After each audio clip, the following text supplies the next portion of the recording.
Hello there, ladies and gentlemen. This is Orphanlast, aka Skylar Madison, and today I'm going to be talking about the cone of vision when you're drawing in linear perspective. Now, I don't like drawing in linear perspective. I like drawing in curvilinear perspective, so I don't really use this technique. So take that for what it's worth. I don't like it. I'll show you how to do it with linear perspective and all that. It's really convoluted in my opinion. It's too much work in my opinion, but I'll go ahead and show you how I do it, how I personally set up my image, okay? So the first thing that we need to do is pull out the assistant tool and use the parallel ruler. And I'm going to make a perfectly vertical assistant and a perfectly horizontal assistant, okay? And I'm going to pull out my brush and I'm going to draw a dot right at the bottom, okay? Now that dot represents where you are standing. That it represents you. All right? And now we're going to draw a line that goes right straight up from that dot, and that represents the center of our vision, okay? And then at a perfect 90 degrees from that, we're going to draw our horizon line. And what we need to do is we need to find out where our 2-point perspective vanishing points are, because we've already found out where our 1-point perspective vanishing point is, and that is right here. Okay, that's where the 1-point perspective vanishing point is. It's always in the center of our vision. So, in order to find our 2-point perspective vanishing point, we have to think about this for a second, okay? The first point perspective vanishing point represents lines, parallel lines, that are at a 90 degrees to the 2-point perspective vanishing points lines, okay? So what we need to do is we need to create a new layer, and I'm going to use my assistants, my perfectly vertical and perfectly horizontal assistants, because I know those are at a 90 degrees. And I'm going to draw a nice big 90 degrees, okay? 2 lines that are at a perfect 90 degrees from one another. All right? And I'm just going to press Control T to transform it, and I'm just going to move this little anchor point right here down to where those 2 lines intersect. And I'm going to place that intersection point right at where we are standing, okay? Right at our stationary position. All right, that looks great. And now I'm going to rotate it so that both of these lines intersect with our horizon line. Now, if you have to, you can transform this. Just make sure that you press Shift in order to make sure that all of the dimensions stay uniform. You don't want to transform it in a way to where it's no longer 90 degrees. So both of these lines are intersecting with the horizon line. So I'm going to go ahead and press Enter so that the transformation can finish. And there we have it. So this intersection right here represents where the first 2-point perspective vanishing point goes, okay? And this intersection right here represents where the second 2-point perspective vanishing point belongs, okay? So now what we need to find out is the cone of vision, which is 60 degrees. Now, first of all, let me go ahead and talk about this 90 degrees right here, okay? So what we got here is a 90 degrees, but basically with this center line of vision, this 90 degrees is split up in half. So from here to here, it's 45 degrees. And then from here to here, it's another 45 degrees. So if you get 45 plus 45, you get 90 degrees, okay? You get 90. So that's how that works out. So we're going to use the center line of vision in order for us to figure out where the 60-degree cone of vision needs to be. Now, I like to go onto Google Images and just type in protractor, and you get a free tool right off of Google Maps. So I'm just going to go into my downloads folder and look for my protractor and throw it on in to here, okay?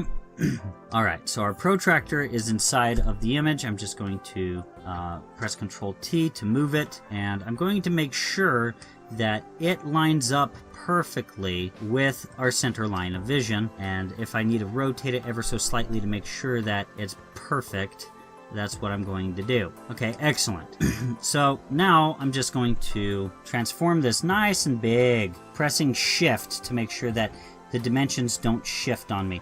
I'm going to lower the opacity a little bit so that I can possibly see what I'm doing a little bit better. Yeah, I'm going to use the move tool to move it back to the center. Press Control T again because it's still not big enough. Okay, that's good. So I'm going to make sure that it's centered at our stationary position. All right, that'll work. So I'll press Enter once again to make sure that this transformation completes. Okay, cool, that works out pretty well. So now I'm going to go into my brushes and I'm going to go to this Shape Fill tool, okay? So I'm going to select that and I'm going to pull out my brush and create a new layer, and I'm going to change the color here to green. And I'm just going to draw a shape from our stationary position to the 30-degree mark. Excellent. And then I'm going to do that one more time from our stationary position to the 30-degree mark. So in order to do that, what we need to do is we need to flip this protractor. So I'm going to grab the protractor, press Control T, and I'm going to go into my tools, click on Rotate, and on the Y coordinates, I'm just going to type in 180 degrees and press Enter. So now it's flipped. So now I'm going to go back to this green layer that I was working with earlier, and I'm just going to use this Shape Fill tool in order to create a similar sort of shape. 30 degrees, and make sure that it's exceeding past the horizon line. So now I can go ahead and get rid of my protractor, and I can go ahead and lower these green objects underneath everything that I have established here.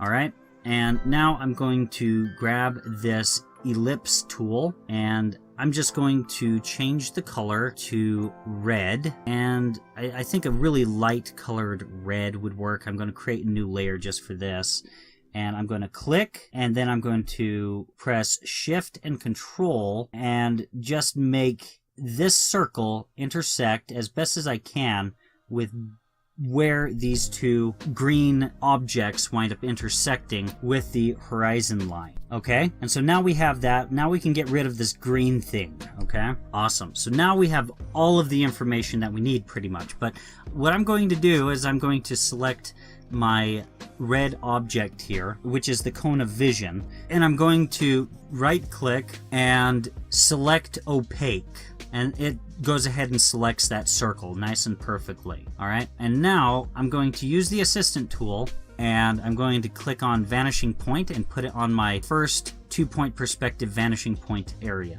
region.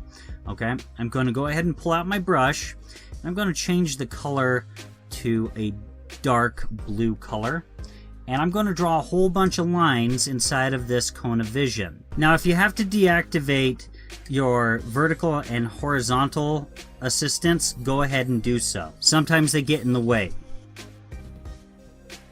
Okay, and now I'm going to select a green color and grab the assistant tool and move it on over to the second 2-point perspective vanishing point. And I'm going to do the exact same thing. Pull out my brush and draw a whole bunch of lines that go straight towards it.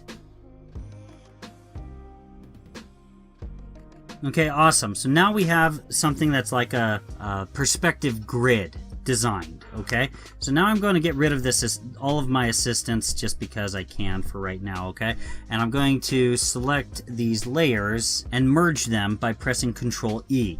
And now what I'm going to do is I'm going to transform this layer, this entire layer, holding Shift in order to make sure that this cone of vision takes up the whole space on my canvas. And I'm try to keep in mind where you want to have this horizon line, because if you want it really low or really high, it might influence how big you need to have this object be. Okay, and I'm going to make this somewhat large. Problem is with my computer, whenever I make this too large, it causes problems. It's like the whole program freezes up. I can have my canvas anywhere within this entire region, and all of my measurements will work. So I'm going to decide that's a good spot right there. Okay, so 15 minutes later, Krita finally finished doing its thing, loading up the transformation. So now what we're going to do is we're going to pull out the assistant tool and get a vanishing point. And what we need to do is we need to make sure that it is on the horizon line. And we just need to line up the perspective lines of our assistant tool with these blue lines that we created. All right. And that looks about right. And so now I'm going to do the same thing with these green lines. Actually, no, it's not right. I need to make sure that it lines up with the horizon line just perfectly. And if it doesn't, then everything just gets skewed. Okay, that looks just right. So now I'm going to do the same thing with the green lines. And that looks about right. So I can go ahead and create my central vanishing point. And if I so really wanted to, I could go ahead and grab my assistant tool at this point, get the parallel ruler, make a perfectly vertical assistant and a perfectly horizontal assistant, and I have everything that I need in order to draw my image. So I can actually get rid of all of that work that I just did, because I know that everything is going to work inside of what I just built here. All of the measurements are going to work. I'm not going to have skewed measurements or anything like that. The problem with this workflow is when you transform an object to being really big and you don't have the best computer in the world, just like how my situation is, basically it gets to the point to where the whole computer starts to bog down. So I'm just going to make sure that I save these assistants, and just for the sake of just being thorough, I'm just going to call this Cone of Vision and save it. So now I can just go ahead and start drawing out some sort of background if I really wanted to. The thing is it always seems as though even when I do it this way, it's a gigantic pain in my butt. I don't like this whole workflow. It's too time consuming, and there's too many problems that you can run into when you do it this way. So I'm just going to close completely out of this document because I just don't like anything that I just did there. And it's not like I was planning on making a gigantic work of art anyways. So I'm just going to create a new document really quick here. And I'm just going to go ahead and explain how I personally like to create my grid. At least while I'm working on Krita, okay? And while I'm working digitally and such like that. So you could do all of that and have to deal with the whole fiasco and all that. But I like to grab the assistant tool and go to the fisheye point assistant. And I like to just create a fisheye point and make it rather large. And let's say I want to be looking down at the scene. Okay, I would just move the horizon line here up if I wanted it to be kind of aerial or where you're looking down or something like that. That's what I would do. If I wanted to look up, the same thing. But I'm just going to kind of create something that's very similar to what I created earlier in linear perspective. So I'm going to just create two of these assistants, one horizontal and one vertical, and then I go ahead and click on vanishing point, click right there in the center, and now I have everything that I need in order to draw a background. If I really wanted to, I can make this grid even bigger, and I don't need to worry about a cone of vision with curvilinear perspective at all. And if you're the sort of person that doesn't like having curved lines like this, I personally love it. I love having curved lines. I think it's freaking awesome to be able to just have these nice curved expressive lines when I draw out an image. I love that. But if you're not the sort of person that likes that, then I understand. You can actually make this grid even bigger with curvilinear perspective. Okay, and let me go ahead and explain what I mean by that, okay? Alright, let me pull out the assistant tool. And you don't necessarily have to deal with a lot of these limitations here.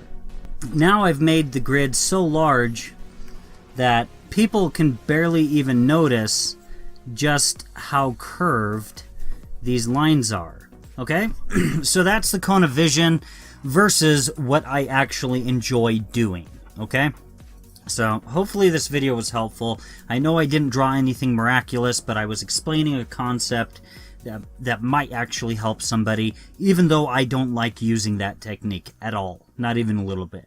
Anyways, guys, that pretty much concludes it for this video. If you guys enjoyed it, please feel free to like, share, and subscribe. And if you guys would like to get more notifications from me, feel free to click on the bell or go ahead and follow me on Twitter. A link is supplied in the video description below. And if you guys would like to see more of my content, feel free to click on anything that's appearing on the screen right now. Thank you very much for your time.